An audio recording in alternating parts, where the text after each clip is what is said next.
Para todos, el Señor les bendiga grandemente. Bienvenidos para los que no hemos saludado cuando iniciamos nuestro culto. Qué bueno tenerlos acá. Como les decía nuestro hermano Jonathan, nuestro hermano diácono, hoy es un día especial para todos nosotros, un día especial para el reino de los cielos, porque van a ocurrir cosas maravillosas que quizás nuestros ojos no pueden apreciar en su total dimensión, pero que son extraordinarias. Y eso es glorioso. Y hoy es un día, el día del Señor es glorioso, como le decía el hermano, pero hoy es un día que tiene el Señor más misericordia de lo normal con nosotros, que nos va a permitir ver su obra completa y perfecta. Vamos a Lucas 15. Terminamos hace unos días, terminamos nuestro estudio, bueno, el fin de semana pasado terminamos nuestro estudio de la primera carta de Pablo a Timoteo. Y vamos a continuar con la segunda carta de Pablo a Timoteo, pero vamos a hacer un paréntesis entre esa primera carta y esa segunda carta. Y esto es parte de ese paréntesis. Yo quiero que ustedes me acompañen entonces al texto de Lucas 15, versículos del 25 al 32. La palabra del Señor en Lucas 15 nos dice a nosotros: y su hijo mayor estaba en el campo, y cuando vino y llegó cerca de la casa, oyó la música y la danza, y llamando a uno de los criados le preguntó qué era aquello. Él le dijo: tu hermano ha venido, y tu padre ha hecho matar el becerro gordo, por haberle recibido bueno y sano. Entonces se enojó y no quería entrar. Salió por tanto su padre y le rogaba que entrase. Mas él, respondiendo, dijo al padre: he aquí, tantos años te sirvo, no habiéndote desobedecido jamás, y nunca me has dado ni un cabrito para gozarme con mis amigos. Pero cuando vino este tu hijo, que ha consumido tus bienes con rameras, has hecho matar para él el becerro gordo. Él entonces le dijo: hijo, tú siempre has estado conmigo, y todas mis cosas son tuyas. Mas era necesario hacer fiesta y regocijarnos, porque este tu hermano era muerto y ha revivido. Se había perdido y es hallado. Amén. Amado Señor, te damos muchas gracias, Padre, por esta mañana. Gracias por tu bendita palabra, Señor. Gracias porque tu palabra es viva, es eficaz, Señor, porque tu palabra nos muestra lo que hay escondido en nuestros corazones, Señor. Gracias porque tú, Señor, perseveras para que nosotros entendamos verdades que nos cuesta entender, Señor. Abre esta mañana nuestros ojos, por favor te lo suplicamos. Ilumina nuestras mentes, Señor, y dispón nuestros corazones, Señor, para que podamos estar atentos a lo que tú tienes para hablarnos, Señor.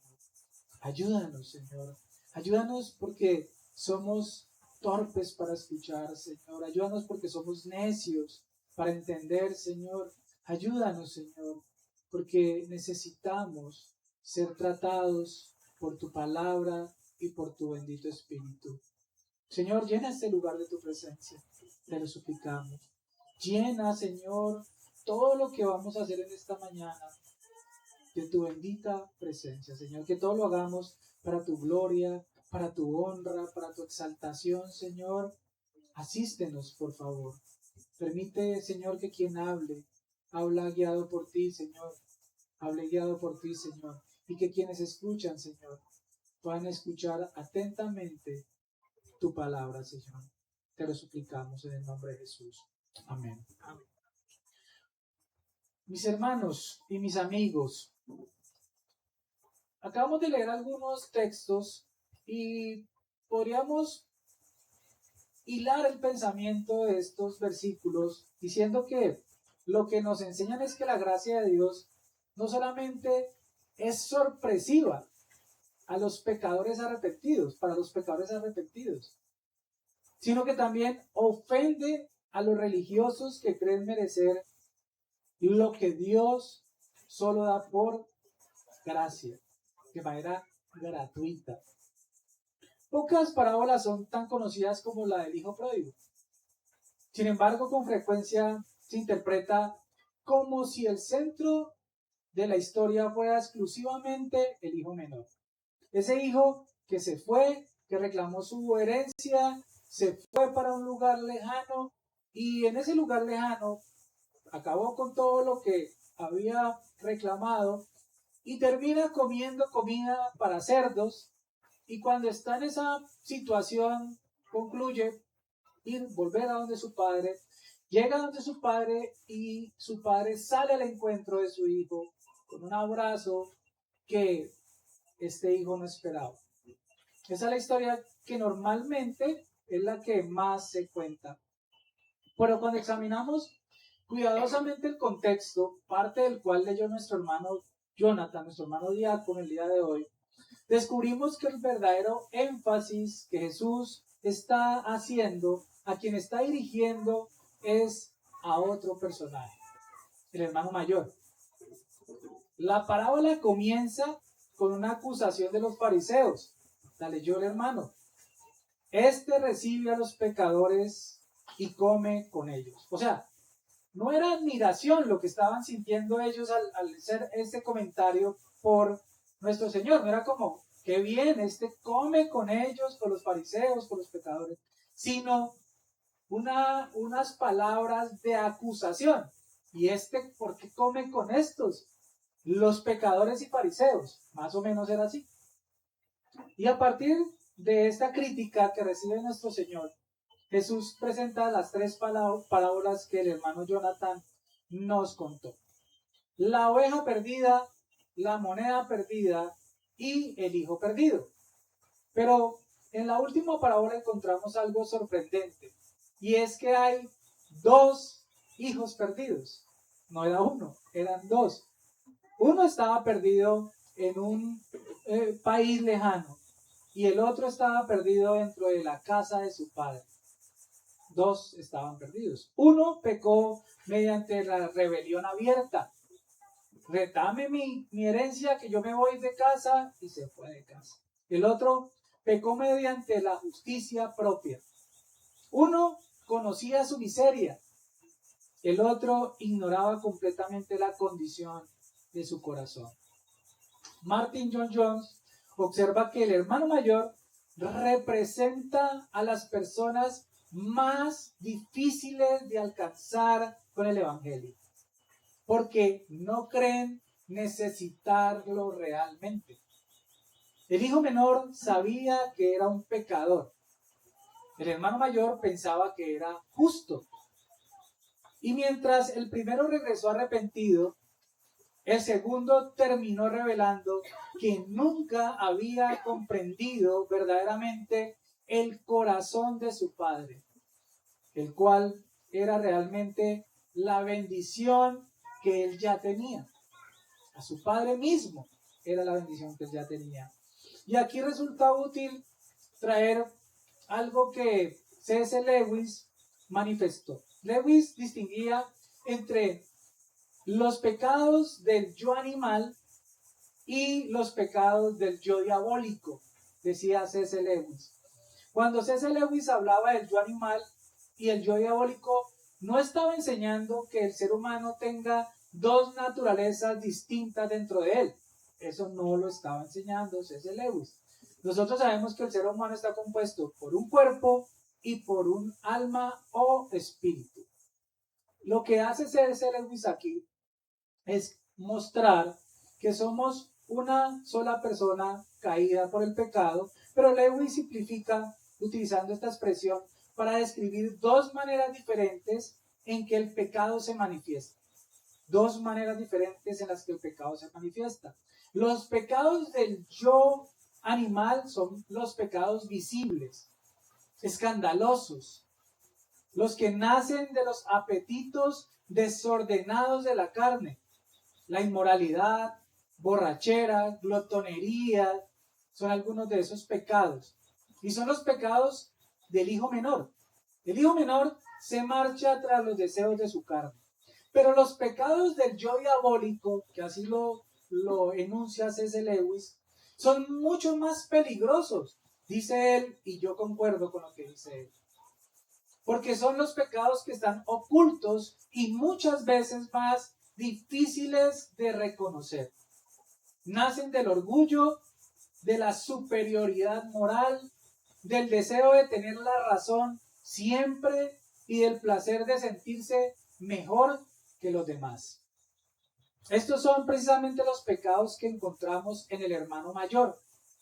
El hijo menor representa al pecador inmoral. El hermano mayor representa al pecador religioso. Y Jesús nos enseña que ambos están igualmente perdidos y que necesitan desesperadamente de la misma gracia. La parábola nos confronta con una pregunta que todos nosotros nos deberíamos hacer. ¿Es posible estar en la iglesia, servir durante años, defender la sana doctrina y aún así tener un corazón dominado por el orgullo espiritual? La respuesta de Jesús es sí, sí es posible. Lucas 15 constituye una defensa magistral del carácter misericordioso de Dios. Los fariseos consideraban que la cercanía de Jesús con los pecadores era evidencia de impureza espiritual. Es decir, Jesús se acercaba a los pecadores y fariseos y él se estaba contaminando de ellos. Cristo responde mostrando que precisamente esa es la naturaleza de la gracia divina. Dios busca pecadores. Dios rescata pecadores. Dios celebra la restauración de pecadores. Sin embargo, los fariseos no podían alegrarse porque por lo que le alegraba realmente al cielo, al reino de los cielos.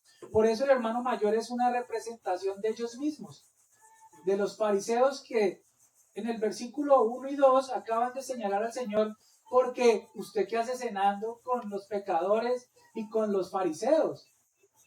Tim Keller, otro teólogo, observa correctamente que el hijo menor busca salvación mediante la desobediencia, mientras que el hermano mayor busca la salvación por medio de la obediencia.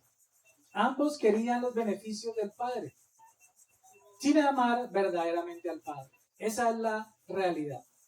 No es una parábola acerca de dos hermanos, es una parábola acerca de dos personas que necesitan la misma gracia.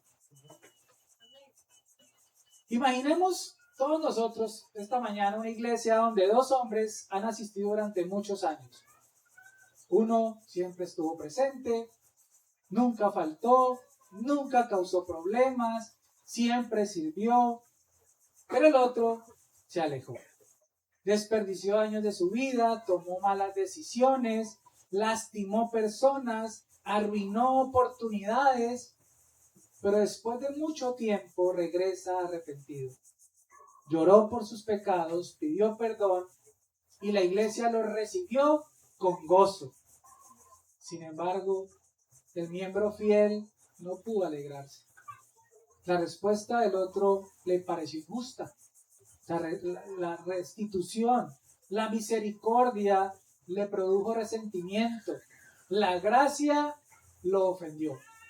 La gracia lo ofendió. Y precisamente esa es la tragedia del hermano mayor. Mientras el hijo pródigo estaba perdido en un país lejano, el hermano mayor estaba perdido dentro de su propia justicia. Y por eso he titulado este sermón Cuando la gracia ofende. Y el primer punto lo he titulado Cuando la gracia ofende, el orgullo revela su verdadero rostro. Versículos 25 y 28. El segundo punto lo he titulado Cuando la gracia ofende, el corazón se vuelve esclavo de sus propios méritos. Versículos 29 y 30. Y el tercer punto le he titulado, cuando la gracia ofende, el Padre nos invita a compartir su gozo. Versículos 31 y 32. Entonces ya hemos visto que el hijo menor y el hermano mayor representan dos maneras distintas de estar perdidos. Yo espero que eso quede claro. Los dos estaban perdidos. Así uno lo supiera y el otro se hubiera convencido que estaba en la casa, que estaba en el lugar que debía estar. Pero ambos tienen la misma necesidad de gracia. Ahora Jesús dirige nuestra atención. Nos dice, pongan atención, dirige nuestra atención al momento en que el verdadero estado del corazón del hermano mayor sale a la luz. Hasta ese momento parecía el hijo ejemplar. Todos dirían, este es el hijo ejemplar. Qué bonito, se quedó con su papá. No le pidió la herencia. Ahí está, juiciosito. Pero la llegada de la gracia desenmascara lo que lleva años escondiendo. Veamos entonces nuestro primer punto. Cuando la gracia ofende, el orgullo revela su verdadero rostro. Dice los versículos 25 al 28. Y su hijo mayor estaba en el campo, y cuando vino y llegó cerca de la casa, oyó la música y la danza. Y llamando a uno de los criados, le preguntó qué era aquello.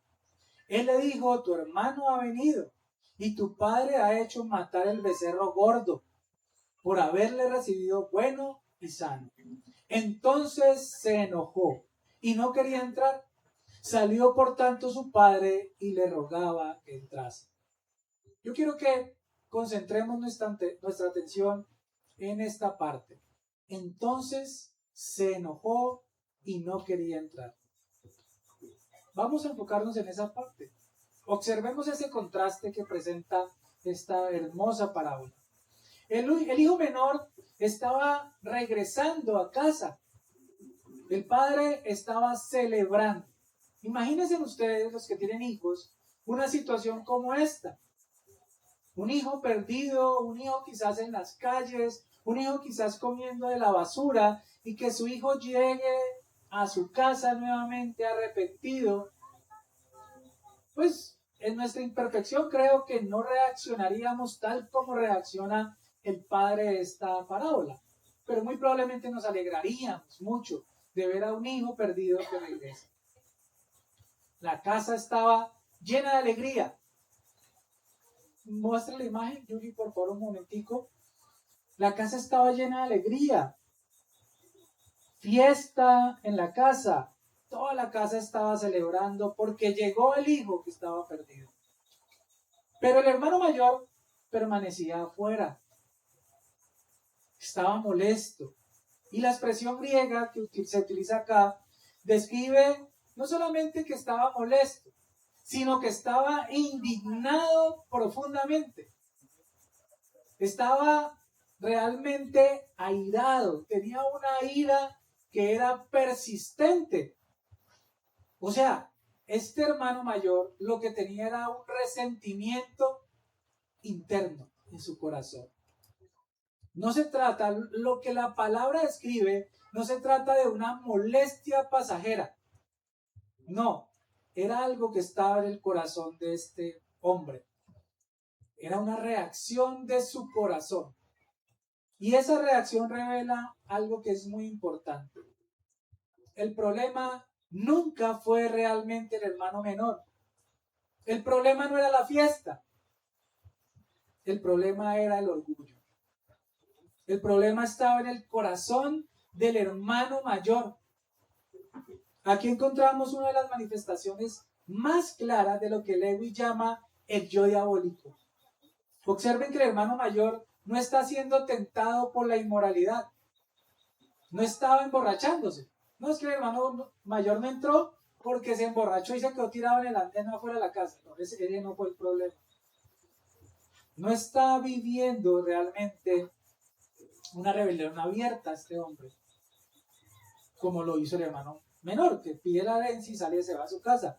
Su pecado es mucho más complejo, más respetable, más difícil de entender. Se siente moralmente superior al otro. Ese es el problema. El hermano mayor se ve y dice, yo soy superior a este que se fue. Y ahora viene aquí otra vez como si nada. No sé si han escuchado esas palabras, parecen mías. ¿Sí? Volvió como si nada. Lo que le molestaba no es que el padre haya actuado mal, de una manera injusta a sus ojos. Lo que le molestaba es que el pecador haya recibido la misma gracia que él creía merecer de manera exclusiva por haber hecho las cosas bien a sus ojos. Eso era lo que le molestaba a él. El legalista siempre se siente amenazado por la gracia, sin ni siquiera darse cuenta. El hermano mayor había construido una identidad sobre sus méritos. Pensaba, yo he obedecido, yo he permanecido, yo he trabajado, yo he sido fiel. Y cuando vio que el padre otorgaba gracia al indigno, sintió que sus méritos perdían valor. Sintió que lo que él se había esforzado por ganar se evaluaba. Se evaluaba. Porque la gracia hace eso.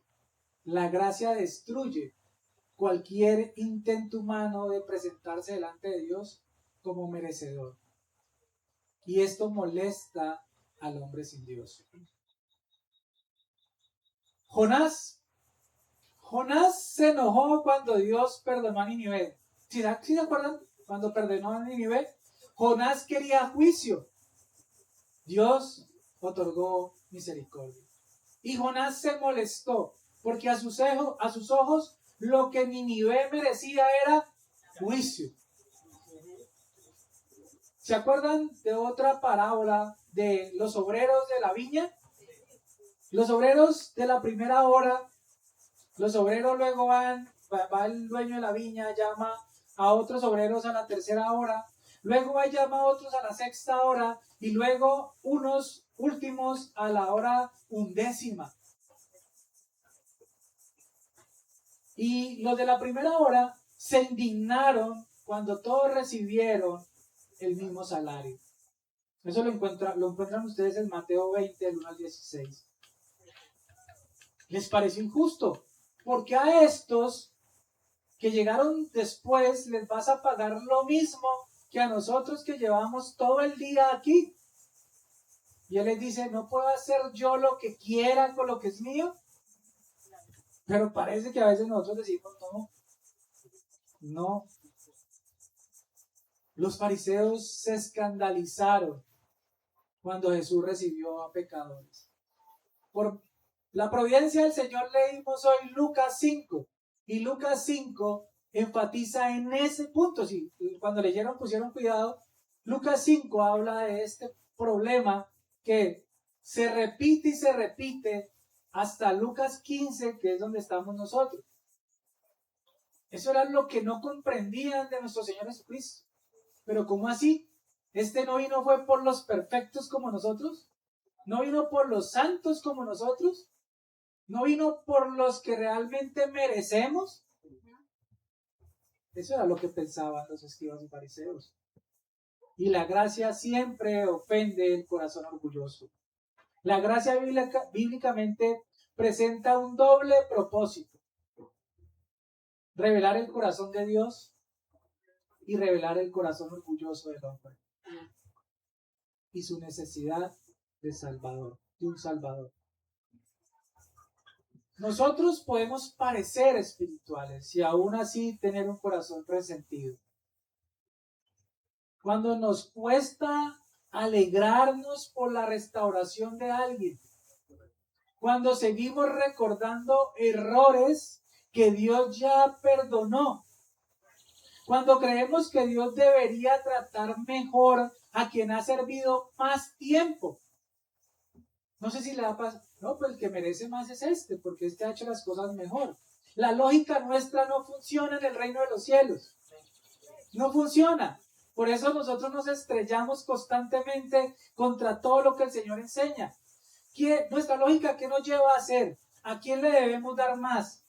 Al que ha trabajado más, al que merece más. Es nuestra lógica. Pero en la lógica del reino no es así. El hijo menor sabía que necesitaba misericordia. El hermano mayor estaba convencido que lo que necesitaba él era justicia. Dos maneras diferentes. El uno decía, yo soy un pecador y necesito misericordia. Y el otro decía, yo soy justo, yo lo que necesito es justicia. Justicia. Y muchas veces nosotros nos parecemos más al hermano mayor que al hermano menor. Pero el enojo del hermano mayor no surge de la nada. Su reacción revela una forma equivocada de entender su relación con el Padre. No había entendido realmente cuál era la relación que él tenía con su Padre. Aún no había podido ver todo lo que el Padre había hecho ya por él. No lo podía ver. Por eso no estaba con el Padre por amor, sino por conveniencia y por obligación. Este hombre que se queda afuera no había logrado dimensionar qué era estar con el Padre, estar en la presencia del Padre. No lo había podido ver, todavía no lo podía ver. Y Jesús nos lleva más profundo y nos permite ahora entrar en el corazón del hermano mayor para descubrir que su obediencia no nacía del amor, sino de los méritos. Segundo punto, cuando la gracia ofende, el corazón se vuelve esclavo de sus propios méritos. Versículos 29 al 30. Mas él respondiendo dijo al Padre, he aquí, tantos años te sirvo, no habiéndote desobedecido jamás, y nunca me has dado ni un cabrito para gozarme con mis amigos. Pero cuando vino tu hijo, que ha consumido tus bienes con rameras, has hecho matar para él el becerro gordo. He aquí, concentrémonos en esto. He aquí, tantos años te he servido. Ahí vamos a concentrarnos. Y aquí encontramos el centro del problema. La parábola utiliza la palabra sirvo. Sirvo. O cuando él dice, he aquí todos estos años te sirvo. Te sirvo. Y es una palabra que al traducirse tiene la connotación de servir como esclavo. Servir como esclavo. Y es impactante. O sea, cuando vemos la historia es impactante ver este hijo que no se ve como hijo. O sea, él no se ve como hijo. Él se ve como un esclavo. Él se está viendo como un esclavo. Había permanecido en la casa, pero nunca disfrutó verdaderamente del Padre. Nunca logró ver la plenitud de su amor. La obediencia de este hombre era una obediencia transaccional. Esperaba recibir algo a cambio. El orgullo tiene esa capacidad, tiene la capacidad de parasitar sobre las virtudes. ¿Ustedes han visto un tiburón? Y han visto que hay unos peces que caminan o que nadan encima del tiburón. Se llaman las moreras. ¿Lo han visto? Y se comen lo que el tiburón va comiendo, ellos van comiendo ahí. Ahora sí van a entender cuando yo les diga lo que les había dicho hace un momento, que probablemente no me entendieron. El orgullo tiene la capacidad de parasitar las virtudes. Virtudes, orgullo. Tiburón, morera. El orgullo va ahí encimita. El orgullo puede tomar algo bueno y convertirlo en alimento para el pecado. Puede utilizar la disciplina para producir arrogancia. Puede utilizar el servicio para producir superioridad moral. Puede utilizar la sana doctrina para producir desprecio. Puede utilizar la fidelidad para producir autosuficiencia. ¿Entendemos? ¿Cómo puede parasitar realmente sobre una virtud el pecado del orgullo? Y eso es exactamente lo que ocurre con el hermano mayor. Su problema no era haber servido demasiado. Su problema era haber convertido su servicio en una plataforma para exaltar sus propios méritos. Cada acto de obediencia alimentaba la ilusión de que el Padre le debía algo. Observen sus palabras. Nunca me has dado un cabrito. Nunca me has dado un cabrito.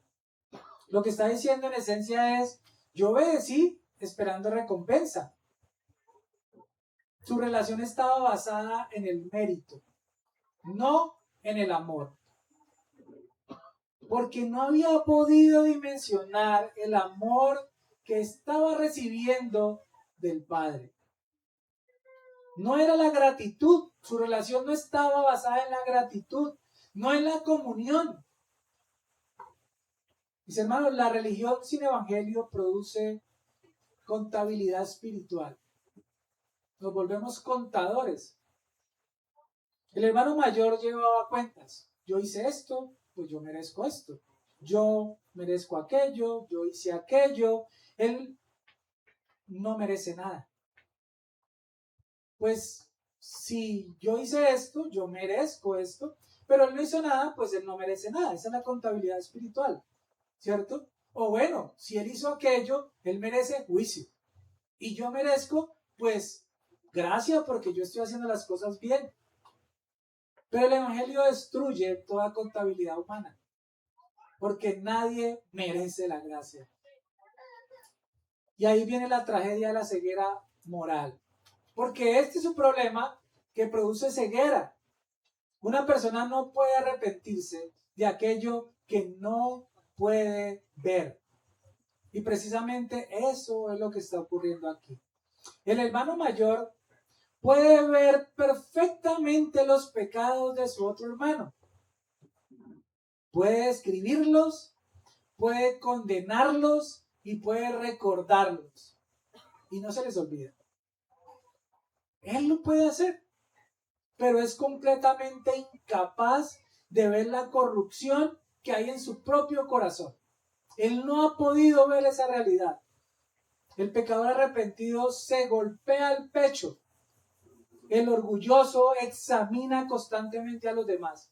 Mientras uno se golpea el pecho, el otro tiene la mirada en alto, altiva, mirando a ver a quién puede juzgar. Uno mira hacia adentro y clama por misericordia. El otro mira hacia afuera y exige justicia. Y aquí hay algo interesante para todos nosotros, y es que el lenguaje revela el corazón. No dice mi hermano, dice este hijo tuyo. Es decir, ya no lo reconoce como familia. Mis hermanos, la falta de gracia siempre termina destruyendo el amor. Siempre destruye el amor. Y esto puede ocurrir fácilmente en personas que crecieron en una iglesia o que quizás llevan mucho tiempo en una iglesia, en quienes han servido durante décadas. Líderes, maestros, miembros fieles. A veces los años de permanencia producen la falsa ilusión de que somos menos necesitados de gracia que aquellos que vienen del mundo. Pero delante de Dios todos somos igualmente dependientes de la misericordia de Dios. La parábola no termina con el resentimiento. El padre sale nuevamente. Yo no lo había podido ver, que soy sincero. Primero salió por el hijo rebelde, sale corriendo. Describe que el padre se levanta su ropa y sale corriendo hacia donde estaba su hijo que venía llegando de estar perdido. Pero ahora sale por el hijo religioso, porque la gracia persigue a ambos, al que se fue y al que está, pero no ha disfrutado de quién es el Padre realmente. Ahí viene nuestro tercer punto. Cuando la gracia ofende, el Padre nos invita a compartir su voz. Versículos 31 y 32. Dice, Él entonces le dijo, Hijo, tú siempre estás conmigo y todas mis cosas son tuyas. Mas era necesario hacer fiesta y regocijarnos, porque tu hermano era muerto y ha revivido, se había perdido y es hallado. Yo quiero que nos enfoquemos en esta parte. Hijo, tú siempre estás conmigo. Esta, mis hermanos, es una de las declaraciones más tiernas, más especiales de esta parábola. La palabra que utiliza acá se puede traducir como querido hijo. Querido hijo. Imaginen la escena. El padre le responde con ternura a quien lo está acusando. A su hijo que lo está acusando. Así es la gracia. Mis hermanos, el verdadero problema del hermano mayor era que no valoraba la presencia del padre. No entendía la magnitud de lo que el padre significa. Tenía al padre ahí y él estaba mirando un cabrito. Pero no me ha dado ni un cabrito. Y es como si el padre le está diciendo, pero me tienes es a mí. ¿Para qué quieres un cabrito? Pero él quiere un cabrito. Preguntémonos cada uno de nosotros, ¿cuáles son los cabritos que nosotros a veces hemos reclamado y hemos dejado de mirar la presencia del Padre en nuestras vidas? Este hermano mayor solo valoraba los beneficios. Y esto sigue ocurriendo hoy. Muchas personas desean señales, bendiciones, protección, provisión, respuesta, estabilidad, pero no desean a Dios mismo. El hermano mayor quería las cosas del Padre, pero no quería al Padre. Qué irónico, ¿no? Qué irónico que nosotros anhelemos los dones, pero no al dador de los dones. Qué irónico que nosotros queramos las bendiciones, pero no al dador de las bendiciones. Qué irónico.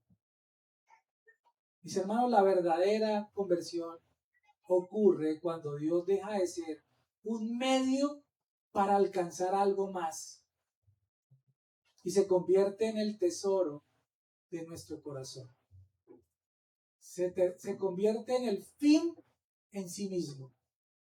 No es el medio para el fin, no es el medio para los dones, no es el medio para el milagro, no es el medio para obtener lo que yo quiero en esta tierra, sino que Él es el fin de todas las cosas.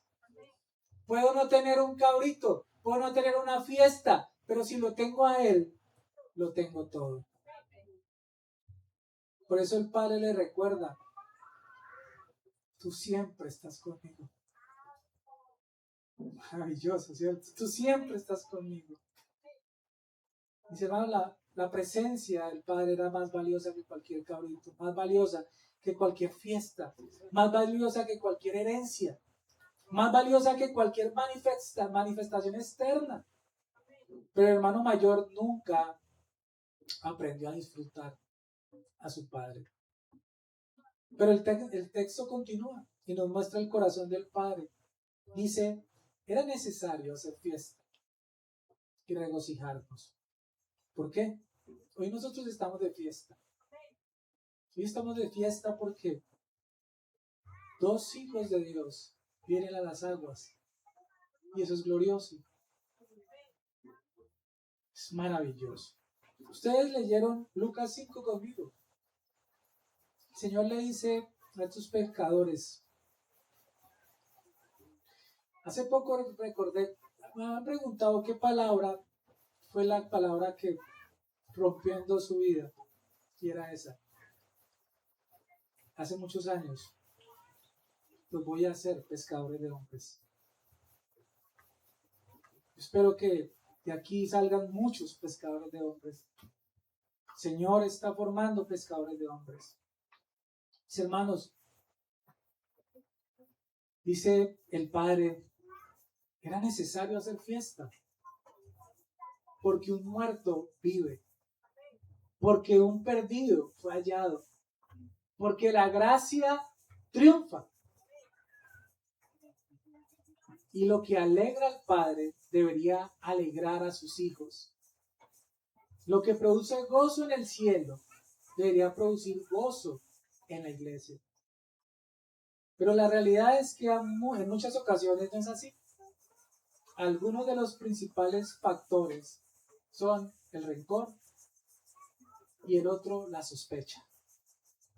El rencor y la sospecha. Mis hermanos, cada conversión, cada restauración, cada pecador que vuelve, cada hermano que se arrepiente, debería producir celebración. No sospecha, no crítica, no resentimiento, no reclamos. Pedro, el apóstol Pedro, no hubiera sido Pedro el apóstol si no hubiera negado a Cristo y hubiera recibido como resultado una gracia que superó toda comprensión humana para Pedro. ¿Me amas, Pedro? 3 veces. ¿Me amas, Pedro? Increíble. Increíble lo que hace nuestro Padre. El Padre ha hablado. La invitación ha sido hecha. Pero Jesús termina la parábola sin decirnos si el hermano mayor entró finalmente a la fiesta. ¿Sí? ¿Se dieron cuenta? No nos contaron la historia completa. Y ese silencio no es un descuido. Es una invitación para que cada uno de nosotros responda. La historia queda abierta porque ahora somos nosotros quienes debemos decidir cómo vamos a responder a la gracia de Dios. La pregunta aquí ya no es qué hizo el hermano mayor. La pregunta es qué haremos nosotros. El hijo menor representa los pecados visibles del yo animal. La inmoralidad, la rebelión, la vida desenfrenada. El hermano mayor representa los pecados invisibles del yo diabólico. La superioridad moral, la justicia propia, el orgullo espiritual. Uno estaba lejos por sus placeres. El otro estaba lejos por sus méritos. Uno confiaba en sus pecados. El otro confiaba en su obediencia. Pero ambos necesitaban exactamente la misma gracia. Y esa es la gran enseñanza de Lucas 15. La gracia no solamente rescata a los pecadores escandalosos, también rescata a los pecadores religiosos. Porque delante de Dios no existen dos caminos hacia la salvación. Solo existe uno. La gracia soberana de Dios manifestada en su Hijo amado Jesucristo. Mis hermanos de la Iglesia Bautista Reformada del Salvador y aquellos que quizás ya son miembros de esta iglesia, ustedes no lo saben, ni nosotros tampoco, pero el Señor sí lo sabe. Tenemos que examinar nuestros corazones. ¿Será que nos parecemos más al hermano mayor? ¿Nos alegramos cuando Dios rescata a otros? ¿O nos molesta la gracia que recibe? Arrepintámonos de la justicia propia. Justicia propia. De la que nosotros creemos que poseemos. Del orgullo espiritual. No son los años. No son muchos libros. No es las muchas veces que has leído la Biblia. No es como saludas. Dios te bendiga, hermano. No es eso. Del legalismo. De la falta de misericordia. De la superioridad moral. Pidamos al Señor un corazón que ame la gracia, tanto como Él la ama. Y para quienes están aquí, que quizás no tienen aún el entendimiento, yo espero que esta mañana usted haya logrado identificarse, porque aquí o había de uno o había de otro. O sea, aquí no nos pelamos ninguno. ¿Sí? O acá estaba el que está por fuera, o aquí está el que está por dentro. Pero si ustedes, de los que no han entendido que está perdido, quizás esta mañana se identificó con el hermano menor. Quizás ha vivido lejos de Dios, haciendo lo que le place, lo que le parece.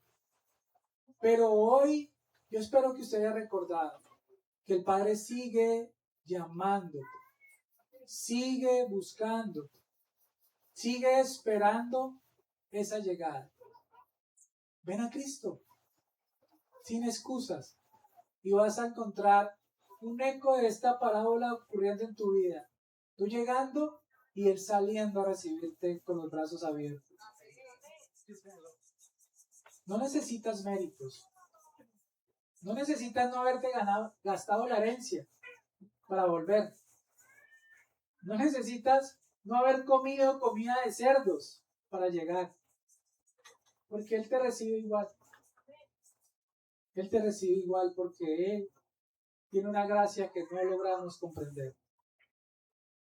Pero quizás te has identificado con el hermano mayor. Religioso, moral, correcto externamente y aún así lejos de Dios. Hoy debes arrepentirte también, porque tanto el rebelde como el religioso necesitan la misma gracia. Yo quiero que terminemos analizando algo. Esta historia del hijo perdido que regresa a casa es como una onda, como un eco que se repite a lo largo de la historia. Se narra aquí, pero se había ya repetido muchas veces antes y se sigue repitiendo después de que queda contenida en Lucas.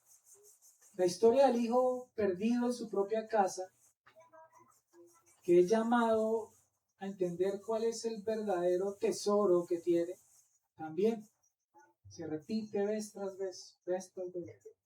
Pero también la historia de este maravilloso padre se repite, corriendo al encuentro del hijo que regresa, oyendo a buscar al hijo que no ha podido verlo con claridad para explicarle cuál es el verdadero tesoro que él ya posee. Y esta historia no necesariamente se repite con diferentes personas. En ocasiones se repite con la misma persona muchas veces, lo cual amplifica el entendimiento de la gracia de Dios y nos muestra su inmensa misericordia, su paciencia. Esa paciencia que nosotros necesitamos tanto como criaturas necias que somos torpes para entender, por más que se nos muestre muchas veces la misma verdad. Él vuelve y la repite, vuelve y nos enfrenta a lo mismo. El hijo pródigo de la historia quizás se fue una vez en la historia y volvió. Pero yo sé que aquí hay conmigo muchos hijos que se han ido, no una vez, sino muchas veces. Y muchas veces han podido ver cómo al volver, vuelven y encuentran la misma gracia. O cómo muchas veces nos hemos sentido tan superiores que creemos que lo que merecemos es justicia. Pero cuando leemos un texto como estos y nos damos cuenta que realmente ya tenemos todo, como lo decía hace un momento, tenemos al Padre con nosotros, tenemos su presencia en nosotros. ¿Qué más quieren ustedes? Ustedes quieren un cabrito. Yo espero que hoy se vayan dejando de anhelar un cabrito y empiecen a entender qué es lo que ya han recibido. Señor, de verdad, abra nuestros ojos, disponga nuestros corazones y nos permita verle como Él realmente es. Amén. Padre Celestial, te damos gracias porque tu gracia es más grande que nuestros pecados y más profundas, Señor, que nuestro orgullo. Perdónanos cuando hemos actuado como el hermano mayor. Perdónanos cuando hemos medido a otros según sus errores y a nosotros según nuestros méritos. Danos un corazón humilde, Señor, un corazón que celebre la restauración de los pecadores, un corazón que se goce con lo que tú te gozas, un corazón que realmente anhele, Señor, que más pecadores se arrepientan y vengan a ti. Y ayúdanos a que cuando eso ocurra podamos entrar a la fiesta y gozarnos juntamente contigo. Te lo suplicamos. Señor, y si hay aquí hoy personas que quizás están perdidas, que quizás no han entendido la condición de su alma, abre sus ojos y permíteles ver. Permíteles que esta mañana sea una mañana de salvación, Señor. Ayúdanos, Señor. Magnifícate, Señor, en esta mañana.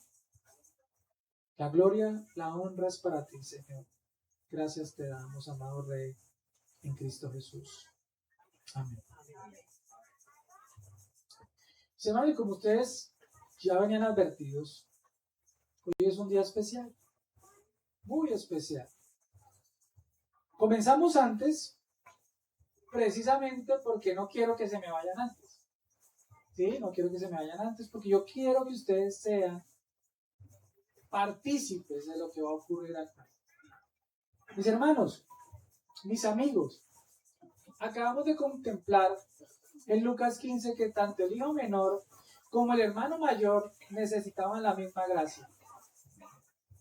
La buena noticia del Evangelio es que Dios sigue recibiendo pecadores arrepentidos por los méritos de nuestro Señor y Salvador Jesucristo. Y lo que ahora vamos a ver no es otra cosa que una manifestación visible de esa gracia. O sea, escuchar es una cosa, ver es otra. Estas personas que el día de hoy se van a bautizar no vienen a declarar que son mejores que otros, sino que han sido alcanzados por la misericordia de Dios en nuestro Señor y Salvador Jesucristo. El bautismo no anuncia la bondad humana, anuncia la gracia de Dios. Y por eso con gozo, con mucha gratitud, vamos a pasar ahora a presenciar esa profesión pública de fe de aquellos que desean identificarse con Cristo y con su pueblo. En los primeros 3 capítulos de Efesios, el apóstol Pablo explica las riquezas del Evangelio. Muestra Pablo cómo Dios salva pecadores por gracia mediante la obra de nuestro Señor Jesucristo.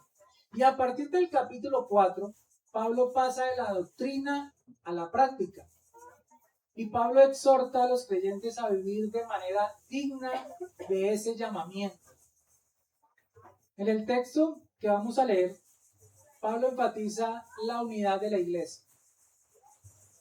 Y Pablo pone de presente que aunque los creyentes son diferentes en trasfondo, diferentes en edad, diferentes en personalidad, diferentes en dones, todos han sido unidos por la misma obra salvadora de Dios. Por eso hace la declaración que veremos en los versículos del 4 al 6 del capítulo 4. La palabra nos muestra,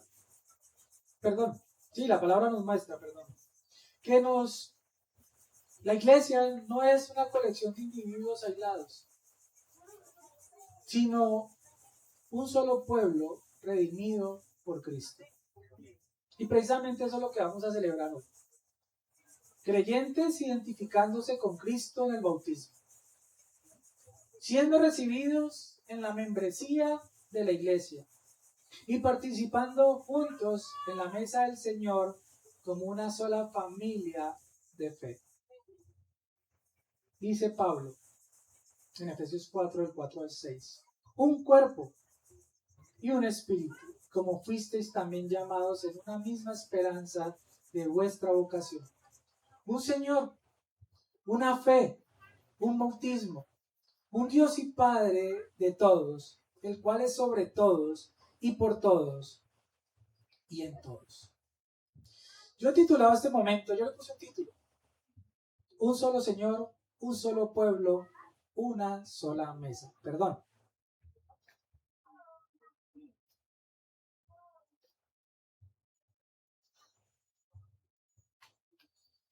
La obra de nuestro Señor Jesucristo produce 3 evidencias visibles en la vida de los creyentes.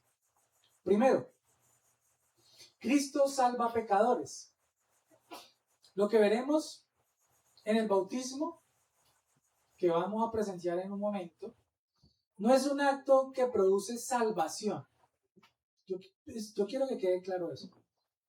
Lo que van a presenciar en el bautismo en las aguas no es un acto que produce salvación, sino una declaración pública de una salvación ya recibida por gracia mediante la fe.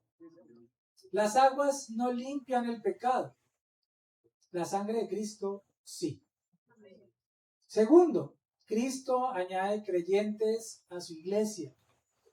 El Nuevo Testamento no conoce cristianos aislados. Aquellos que pertenecen a Cristo son llamados a pertenecer también a su pueblo visible, sometiéndose al cuidado pastoral, la comunión de los santos y la vida de la iglesia local. La membresía no salva. Espero que quede muy claro. Pero aquellos que aman a Cristo desean caminar con su pueblo. Tercero, Cristo alimenta a su pueblo. En la Cena del Señor recordamos una vez más que nuestra esperanza no descansa en nuestras obras, sino en el cuerpo entregado y la sangre derramada de nuestro Señor y Salvador Jesucristo. Venimos a una sola mesa porque hemos sido reconciliados por un solo Señor. Hoy contemplamos estas 3 verdades juntos y por eso esto es glorioso. Cristo salva, Cristo añade y Cristo alimenta. Y toda la gloria pertenece únicamente al Rey de Reyes y el Señor de Señores. Señor Padre, te damos gracias porque has formado un pueblo para tu nombre. Bendice ahora este tiempo de bautismo, Señor. recepción de miembros y participación en la cena del Señor. Que todo te exalte a ti y fortalezca la fe de tu iglesia, Señor. Te lo suplicamos en el nombre de Jesús. Hermana Julie Marcela Patiño, venga para acá, por favor. Y hermano Jimmy Alexander Ángel, venga para acá, por favor. Mis dos hermanos son los dos hermanos que el día de hoy van a ser bautizados. Y yo les dije a ellos que trajeran de una manera menor a una hora su testimonio de fe. Su testimonio de fe, yo quiero que ustedes lo lean aquí ante los hermanos. Hermana Julie Marcela, por favor, el micrófono es suyo.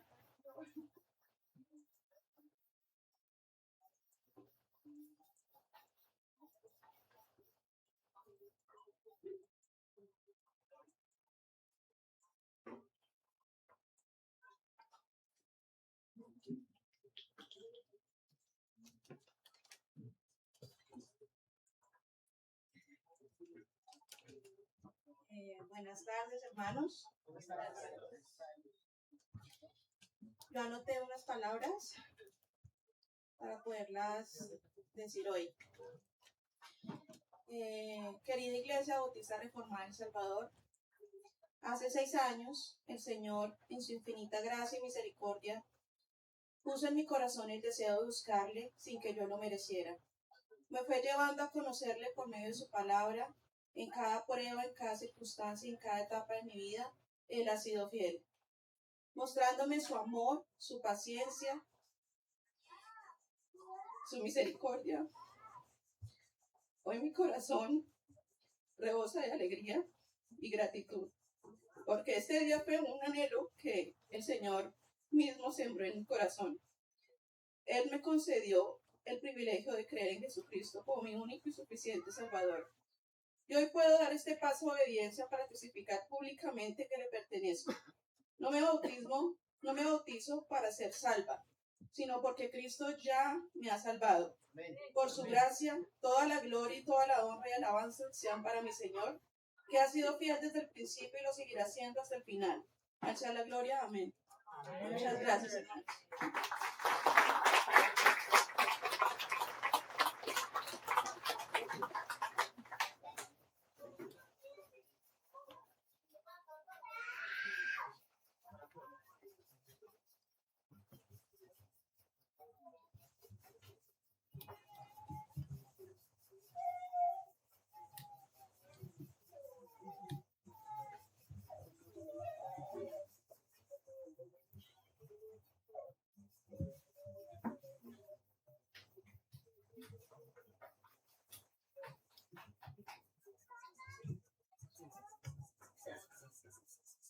Un saludo fraternal a mis hermanos y amigos.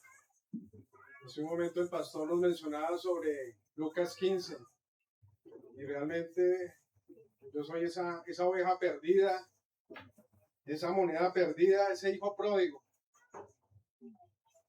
Hoy no solo es un día en donde un hombre recibe las aguas bautismales, sino es el día donde un hombre se viste de Cristo para dar testimonio de la muerte, sepultura, resurrección de nuestro Señor Jesucristo.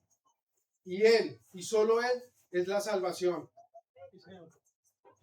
Mi querido amigo y amiga, no postergues más la mejor y sublime invitación que nos puede dar nuestro gran Rey.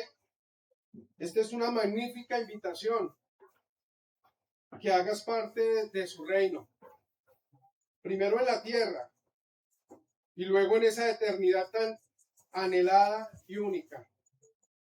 No postergues de conocer su bendecida iglesia. No postergues de ser guiado por su Santo Espíritu. Puede ser que mañana no despiertes. O puede ser como los tiempos de Noé, que se siga diciendo, luego hay tiempo, luego me arrepentiré, seguiré disfrutando un poco más. Pero hay un año, hay un mes, Hay un día, una hora, en donde nuestro Señor dará juicio. ¿Dónde quieres pasar tu eternidad? Mis queridos amigos, la invitación es a buscar de Dios y de sus ordenanzas. Amar a Cristo y su bendecida iglesia. Y a ser guiados de su Santo Espíritu. Cristo viene por su iglesia. Amén. Gloria a Dios. Sí, señor.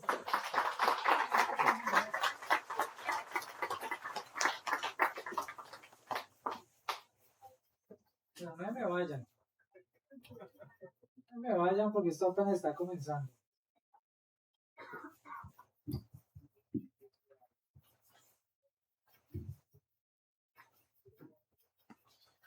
Bueno, hermanos, acérquense un poquito por acá, por favor.